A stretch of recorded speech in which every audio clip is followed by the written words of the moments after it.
Hi friends, പവിത്ര സീരിയലിന്റെ പുതിയ എപ്പിസോഡില് ശ്രീചേർത്തിയുടെ food പ്രൊഡക്റ്റിന്റെ പണിപ്പുര ഉഷാറായി ആരംഭിച്ചിരിക്കുകയാണ്. വിക്രമും വിഷുവും വിനയനും ഒരല്ലേ ഇടിക്കാൻ തുടങ്ങിയിട്ടുണ്ട്. ഇതേപോലെ നന്ദിനി അവിടെ ഇരുന്ന് ആട്ടുന്നുണ്ട് കേട്ടോ. അച്ചമ്മ ഇങ്ങനെ പഴയ രീതിയിലുള്ള ശബ്ദമൊക്കെ ഉണ്ടാക്കുന്നുണ്ട്. താളം പിടിച്ചു കൊടുക്കണേ, നന്നായിട്ട് അരക്കിടി എന്ന് നന്ദിനിയോട് പ്രത്യേകം പറയുന്നുണ്ട്. ശ്രീചേട്ടത്തിയും കമലമ്മയും കൂടെ പാക്ക് ചെയ്ത സാധനങ്ങളൊക്കെ ആ വണ്ടിക്കകത്ത് വെക്കുന്നുണ്ട്. വിഷുവിന് വണ്ടി ഇട്ടിട്ടുണ്ട്. ആ വണ്ടി നിറയെ അവര് ആക്കി വെച്ചിരിക്കുകയാണ്. പിന്നെ കമലയും ശ്രീജയും കൂടെ അകത്ത് വന്ന് കമല വിഷത്തോട് പറയും, നീ നിർത്തിക്കോ, അകത്ത് പോയി കുളിച്ച് റെഡി ആയിട്ട് വാ, അത് സാധനങ്ങളൊക്കെ പാക്ക് ചെയ്ത് വെച്ചിട്ടുണ്ട്, നീ അത് കൊണ്ടുപോയി കൊടുക്കാൻ നോക്ക്, ബാക്കി ഞാൻ ഇടിച്ചോളാം. അപ്പൊ ശ്രീജ പറയും, വേണ്ടമ്മേ ഞാൻ ചെയ്യാം. അമ്മ ചെയ്യണ്ട. അപ്പൊ കമലമ്മ പറയും, അയ്യോ എനിക്ക് അതിനുള്ള ആരോഗ്യമൊക്കെ ഉണ്ട്, അതുകൊണ്ടല്ല അമ്മേ, ഞാൻ ചെയ്തോളാം. അപ്പൊ വിഷം പറയും, വേണ്ടമ്മേ ഇതിപ്പോ കഴിയും, എന്നിട്ട് ഞാൻ തന്നെ കൊണ്ടുപോയിക്കോളാം. അപ്പൊ അച്ഛൻ പറയും, ദേ ഞാൻ 2 ദിവസം കഴിഞ്ഞാൽ തിരിച്ചു പോകും. അത് കേൾക്കുമ്പോൾ നന്ദിനിക്ക് സന്തോഷമാകും. അച്ഛമ്മ പറയണേ, കാര്യങ്ങളെല്ലാം ഇതുപോലെ കൃത്യമായിട്ട് നടക്കണം. കമലെ നീ വേണം എല്ലാം നോക്കി നടത്തിക്കാൻ. എടാ വിക്രം, നന്നായിട്ട് ഇടിക്കി. മനുഷ്യന്മാരെ ഇടിക്കുന്നത് പോലെ അത്ര എളുപ്പമല്ല ഇതെന്ന് മനസ്സിലായില്ലേ? അത് കേൾക്കുമ്പോ വിക്രം എല്ലാരെയും നോക്കും. അച്ഛമ്മ കൂടെ ഇങ്ങനെ പറഞ്ഞുണ്ടാക്കില്ല അച്ഛമ്മ. അങ്ങനെ അച്ഛമ്മ പറയും, എന്തായാലും വിക്രം ശബരിമലയ്ക്ക് പോകാൻ തീരുമാനിച്ചോ? അതിനു മുമ്പ് എല്ലാവർക്കും കൂടെ ഒരു തീർത്ഥാടനം ആയാലോ? ഇത് കേൾക്കുന്ന നന്ദിനിക്കും തീർത്ഥാടനോ? അച്ഛമ്മ പറയും, അതെ, കുറച്ച് അമ്പലങ്ങൾ തിരഞ്ഞെടുത്ത് സകുടുംബം നമ്മളൊരു യാത്ര പോകുന്നു. അത് നല്ലതല്ല അമ്മേ. ശ്രീജ പറയുമ്പോ കമല പറയും, അതെ, എങ്ങോട്ടാ എവിടേക്കാന്നൊക്കെ വേദയും കൂടെ വന്നിട്ട് നമുക്ക് തീരുമാനിക്കാം. നന്ദിനി പറയും, വന്നപ്പോ അമ്മയ്ക്ക് എന്തിനും വേദ വേണമെന്നായല്ലേ? അച്ഛൻ പറയും, വിവരമുള്ളവർ വീട്ടിലെത്തുമ്പോ അങ്ങനെയടി, വിവരമില്ലാത്ത നിന്നെ പോലെ ഉള്ള കിഴങ്ങത്തിയോട് കാര്യങ്ങൾ ചോദിച്ച് ചെയ്യാൻ പറ്റുമോ? കിഴങ്ങത്തിയോ എന്ന് വെച്ചാ? അപ്പൊ വിനയനെ ചൂണ്ടിയിട്ട് അച്ഛൻ പറയും, ഇവനൊരു കിഴങ്ങൻ, അപ്പൊ അവന്റെ ഭാര്യയായ നീ കിഴങ്ങത്തി. അത് കേൾക്കുന്ന എല്ലാവർക്കും ചിരി വരുന്നുണ്ട്. വിനായകൻ എന്ന് പറഞ്ഞ് നോക്കി നിക്ക.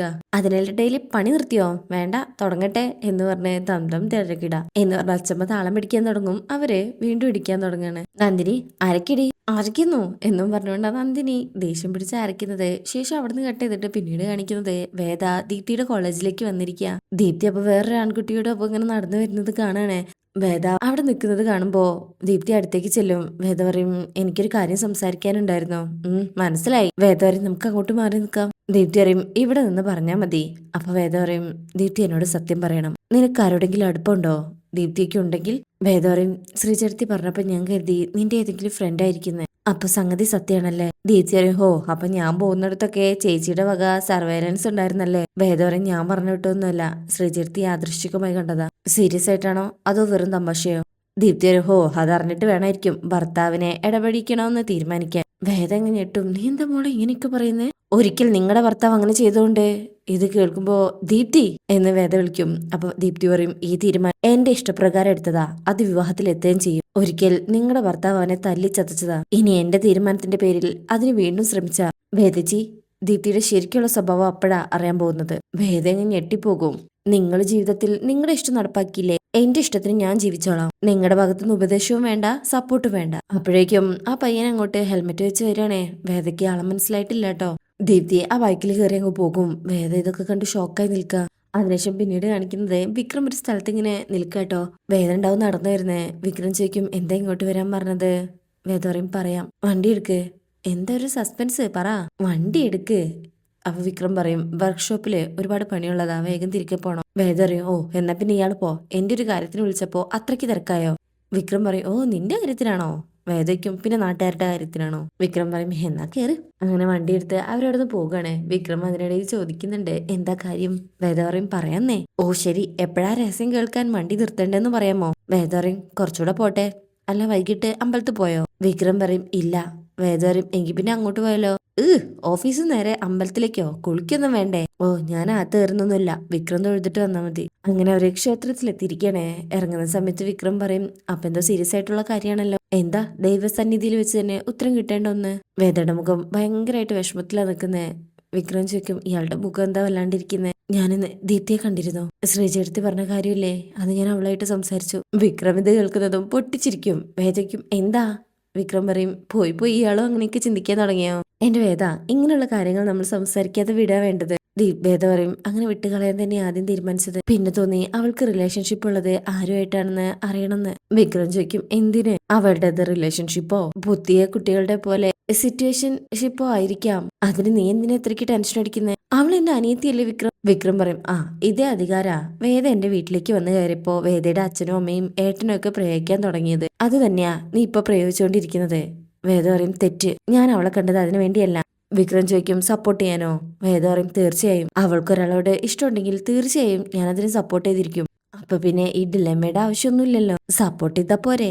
വേദ പറയും, മതിയായിരുന്നു. പക്ഷെ ആ ബന്ധം അവളെ മനഃപൂർവ്വം നശിപ്പിക്കാനുള്ളതാണെങ്കിലോ? അത് കണ്ടിട്ട് ഞാൻ മിണ്ടാതിരിക്കണോ? വിക്രം പറയും, മനസ്സിലായില്ല. നിങ്ങളോടുള്ള പക വീട്ടാനാ ആ പയ്യൻ എന്റെ അനിയത്തിയോട് പ്രേമം നടിച്ച് അവളെ വശത്താക്കിയത്. വിക്രം ഞെട്ടിപ്പോവും. എന്ത്?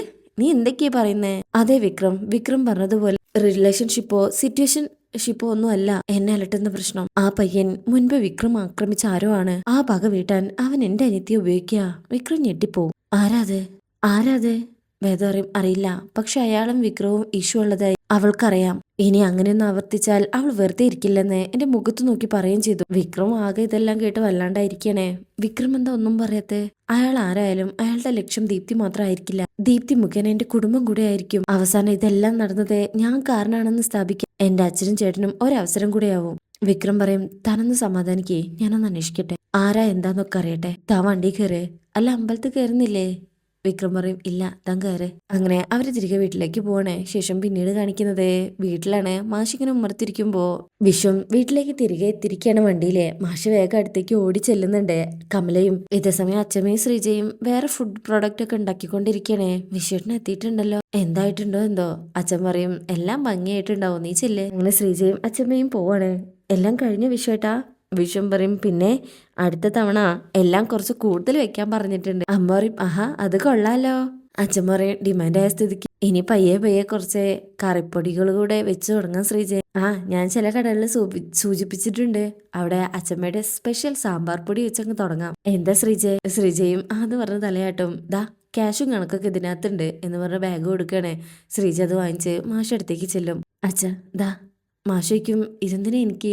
ശ്രീജ പറയും, ആദ്യത്തെ കളക്ഷനല്ലേ, അച്ഛൻ നോക്കിയാൽ മതി. മാഷുവിനും സന്തോഷാവുന്നുണ്ട്. നിനക്ക് അങ്ങനെ തോന്നിയതിൽ സന്തോഷം. പക്ഷേ ഇത് കൈകാര്യം ചെയ്യേണ്ടത് നീയാ. നിനക്ക് പാസ്സായ ലോൺ, നീ തുടങ്ങി വെച്ച സംരംഭം, അതില് ഓരോ നാണയത്തൊട്ട് കൂടുമ്പോഴും ഉയർന്നു നിൽക്കുമ്പോഴും അത് ആദ്യം അറിയേണ്ടത് നീയാ. ശ്രീജ പറയും, അങ്ങനെ എന്റേത് മാത്രമാണെന്ന് ഞാൻ കരുതിയിട്ടില്ല അച്ഛാ. ഇത് നമ്മുടെ സ്ഥാപന. ഈ വീട്ടിലെ എല്ലാവരുടെയും. ഒറ്റക്കെട്ടായി എല്ലാരും കൂടെ നിന്നുകൊണ്ടല്ലേ എനിക്ക് ചെയ്യാൻ പറ്റിയേ. മാഷ് അതൊന്നും വേണ്ടെന്ന് ചില കഥ പറഞ്ഞു കൊടുത്തിട്ട് ശ്രീജയ്ക്ക് പറഞ്ഞു മനസ്സിലാക്കി കൊടുക്കുകയാണ്. ഇപ്പൊ ഉള്ള ഈ സപ്പോർട്ട് കുറച്ച് കഴിയുമ്പോൾ ഉണ്ടാവില്ല. അവർക്കൊക്കെ അവരുടേതായ ജോലി തിരക്കുകൾ ഉണ്ടാവും. പിന്നെ എല്ലാവർക്കും പൈസ കൂടുമ്പോൾ തർക്കവും വരാൻ സാധ്യതയുണ്ട്. അതുകൊണ്ട് മോള് തന്നെ ഇത് ചെയ്താൽ മതി. ഇത് ഞങ്ങളെ പുറകുന്ന് തരുന്ന ഒരു സപ്പോർട്ട് മാത്രമാണ്. ചില വണ്ടിയെ നീക്കി കൊടുക്കാൻ വേണ്ടിയിട്ട് പുറകുന്ന് തള്ളുമല്ലോ, നീങ്ങി തുടങ്ങുമ്പോൾ സ്വന്തമായി വലിച്ചോളണം. അച്ഛൻ പറയും, സുധാകരൻ പറഞ്ഞത് ശരിയാ മക്കളെ, അധികം വൈകാതെ 1-2 പണിക്കാരെയും വെക്കണം. അത് വേണം അച്ഛമ്മേ, ഞങ്ങൾ ഇന്നലെ പറഞ്ഞതേ ഉള്ളൂ. അതൊക്കെ വേദയോടും കൂടെ ആലോചിച്ചിട്ട് തീരുമാനിക്കാച്ചാ. എല്ലാം തുടങ്ങിയത് വേദയല്ലേ. അമ്മ പറയും, മതി മോളെ, അത് മതി. വിശ്വട്ടൻ വാ, ഞാൻ ചായ എടുക്കാന്ന് പറഞ്ഞ് അവരവിടുന്ന് പോവാ. കമല പറയും, ശ്രീജ പറഞ്ഞത് കേട്ടില്ല മാഷ്. വേദയോട് ചോദിക്കാതെ അവൾക്ക് ഒരു കാര്യം പോലും ചെയ്യാൻ വയ്യ. അച്ഛൻ പറയും, അത് പിന്നെ അങ്ങനെയല്ലേ വേണ്ടത്, ഒരു ജീവിതമാർഗം കണ്ടെത്തി കൊടുത്തില്ലേ സുധാകര. അപ്പം കമല പറയും, വേദ നമ്മുടെ വീട്ടില് ഒരുപാട് മാറ്റങ്ങൾ കൊണ്ടുവരും മാഷേ, എനിക്കത് ഉറപ്പാ. അച്ഛൻ പറയും, അതിന്റെ കൂടെ ഒരു കാര്യം കൂടെ സംഭവിക്കണം. വിക്രത്തോടുള്ള നിന്റെ സമീപനം മാറണം സുധാകര. അവനെ നീ കുറച്ചുകൂടി ചേർത്ത് പിടിക്കണം. കാര്യം അവൻ ഒരുപാട് കുഴപ്പങ്ങളിൽ ചെന്ന് ചാടിയിട്ടുണ്ട്. പക്ഷെ അതൊന്നും അവന് വേണ്ടി ആയിരുന്നില്ലെന്ന് നിനക്കറിയാലോ. മാഷു പറയും, അങ്ങനെ മറ്റുള്ളവരുടെ കയ്യിലെ പാവയാവേണ്ട കാര്യമില്ലല്ലോ അമ്മേ. അച്ഛൻ പറയും, നീ മാഷു മാത്രമല്ലല്ലോ, പറമ്പിൽ പണിയെടുക്കുന്ന ഒരു കൃഷിക്കാരൻ കൂടിയല്ലേ. വിത്തുകുണം നോക്കിയാൽ നേരെ മുകളിലേക്ക് വളരേണ്ടതാ തെങ്ങ്. പക്ഷെ സൂര്യപ്രകാശം കൃത്യമായി കിട്ടിയില്ലെങ്കിൽ അതിന്റെ മണ്ട അത് കിടന്നിടത്തേക്ക് വളരും. കണ്ടിട്ടില്ലേ നീ അത്? നിന്റെ മകന്റെ മണ്ട വളഞ്ഞു പോയതും അതാണ്. അച്ഛന്റെ ഭാഗത്തുനിന്ന് ആശിച്ചത് കിട്ടാതായപ്പോ അവൻ കിട്ടുന്ന ഭാഗത്തേക്ക് അങ്ങ് വളഞ്ഞു. ഇനിയെങ്കിലും അത് മനസ്സിലാക്കി ചേർത്ത് പിടിക്കാനാണ് ഞാൻ പറഞ്ഞത്. മനസ്സിലായോ നിനക്ക്? മാഷ അതിന് മറുപടി ഒന്നും പറയാതെ അവിടുന്ന് പോകും. അപ്പൊ അച്ഛമ്മ, കമലേ മാറും, ഒരുപാട് കാലം മനസ്സ് വിഷമിച്ചതല്ലേ, ഇത്തിരി സമയമെടുക്കും, എന്നാലും മാറും. അമ്മയും ആ ഒരു പ്രതീക്ഷയിൽ നിൽക്കുക. ശേഷം പിന്നീട് സന്ധ്യയ്ക്ക് അച്ഛമ്മയും കമലയും വിളക്ക് വെക്കാൻ നിൽക്കുക. വിക്രം കുളിച്ച് ശരണം വിളിച്ചങ്ങോട്ട് വരും. പിന്നാലെ വേദയും. അച്ഛമ്മ മാഷ വിളിക്കാൻ പറയും. അങ്ങനെ വേദ പോയി വിളിച്ചിട്ട് വരികയാണ്. അങ്ങനെ അച്ഛൻ പറയും, സുധാകര ഇന്ന് നിങ്ങൾ രണ്ടുപേരും കൂടെ വേണം വിളക്ക് വെക്കാൻ, അങ്ങോട്ട് നീങ്ങി നിന്നോ. അങ്ങനെ മാഷ് അങ്ങോട്ട് വിക്രത്തിന്റെ അടുത്തേക്ക് നിൽക്കും. രണ്ടുപേരും കൂടി ആ വിളക്ക് വെക്കുന്നത് വിക്രം ഭയങ്കര എക്സൈറ്റ്മെന്റിലാണ് നിൽക്കണേ. അങ്ങനെ ശരണം വിളിച്ചുകൊണ്ട് രണ്ടുപേരും കൂടെ ആ വിളക്ക് വെക്കും. അച്ഛൻ പറയും, ഇനി വിക്രം മലയ്ക്ക് പോകുന്നത് വരെ എല്ലാ ദിവസവും അച്ഛനും മകനും കൂടെ വേണം വിളക്ക് വെക്കാൻ, തെറ്റിക്കരുതേ, മനസ്സിലായോ. അത് കേൾക്കുമ്പോ വിക്രവും മാഷും പരസ്പരം ഇങ്ങനെ നോക്കുന്നുണ്ട്. എങ്കിലും ഇനി പോയിക്കോളൂ, അങ്ങനെ വിളക്ക് വെച്ച് കഴിഞ്ഞാൽ എല്ലാരും പോകും. കമലയും അച്ഛമ്മയും മാത്രമേ ഉള്ളൂ. എന്താ നിന്റെ മുഖത്തൊരു തെളിച്ചം, അത് പിന്നെ ഇല്ലാണ്ടിരിക്കോ. അമ്മ അവരെ കൊണ്ട് വിളക്ക് വെപ്പിച്ചപ്പോ പണ്ട് മാഷ് അവനെ ഇരുത്തി നാമം ജപിച്ചതൊക്കെ ഓർത്തുപോയി. അച്ഛൻ പറയും, ആ കാലം തിരിച്ചു വരും കമലേ, നീ നോക്കിക്കോ. ആ കാലം തിരികെ വന്നിട്ടില്ലെങ്കിലും വേണ്ടിയില്ല അമ്മേ, അവരൊന്ന് ഒരുമിച്ച് കഴിഞ്ഞാൽ മതിയായിരുന്നു. അച്ഛൻ പറയും, അതുണ്ടാവും, ഉറപ്പായും ഉണ്ടാവും. അയ്യപ്പസ്വാമിയെ അതിനുള്ള യോഗം ഉണ്ടാക്കി തരണേ എന്ന് പ്രാർത്ഥിക്കാണ് കമല. ശേഷം പിന്നീട് കാണിക്കുന്നത് വിക്രമിന്റെ റൂമിൽ ഇങ്ങനെ ഇരിക്കുക. വേദ അങ്ങോട്ട് വരും. എന്താ വിളിച്ചേ. വിക്രം പറയും, എല്ലാരും കേൾക്കുക, പറയണ്ടെന്ന് കരുതി ഇങ്ങോട്ട് വിളിപ്പിച്ചു. വേദ അവിടെ കട്ടിലിരിക്കും. വിക്രം പറയും, തന്റെ സംശയം ശരിയാ, ദീപ്തിക്ക് ഒരു ബന്ധമുണ്ട്. താൻ പറഞ്ഞതുപോലെ അതൊരു സൗഹൃദം മാത്രമല്ല, ഒരു ട്രാപ്പാണ്. വേദയ്ക്കും ആരാ പയ്യൻ. വിക്രം പറയും, വാസുവിന്റെ മകൻ വരുൺ. അത് കേൾക്കുന്നതും വേദ അങ്ങ് ഞെട്ടിപ്പോകും. വിക്രമിന് എന്താ പറയേണ്ടതെന്ന് അറിയില്ല. അപ്പോഴേക്കും വിക്രത്തെ അച്ഛമ്മ വിളിക്കാം. എന്താ അച്ഛമ്മയെന്ന് ചോദിച്ച് വിക്രം അങ്ങോട്ട് പോകും. ഈ സമയം വേദ ഫോൺ എടുത്ത് ദീപ്തിയെ വിളിക്കാൻ നോക്കുകയാണെ. ദീപ്തിയാണെങ്കില് വരുണിന്റെ കോളും പ്രതീക്ഷിച്ചിങ്ങനെ ബുക്കും വെച്ച് കയ്യിലിരിക്കുക. അപ്പോൾ വേദയുടെ കോൾ വരുമ്പോൾ ആദ്യം സന്തോഷിച്ചെടുക്കും. വേദയാണെന്ന് കാണുമ്പോൾ ആ കോൾ എടുക്കാൻ താല്പര്യം കാണിക്കുന്നില്ല. ആ കോള് കട്ട് ചെയ്യും. വേദ വീണ്ടും വിളിക്കും. ദീപ്തി വീണ്ടും കട്ട് ചെയ്യും. പിന്നെയും വേദ വിളിക്കുമ്പോൾ ദീപ്തി ആ കോള് സ്വിച്ച് ഓഫ് ചെയ്യാണ്. അങ്ങനെ വേദ വല്ലാത്തൊരു മാനസികാവസ്ഥയിൽ നിൽക്കുന്നത് കാണിച്ചിട്ടാണ് ഈ ഭാഗം കഴിയുന്നത്. അപ്പോൾ ഈ റിവ്യൂ ഇഷ്ടമായിട്ടുണ്ടെങ്കിൽ ചാനൽ അവരൊന്ന് ലൈക്ക് ചെയ്യുക, സബ്സ്ക്രൈബ് ചെയ്യുക, സപ്പോർട്ട് ചെയ്യുക. താങ്ക്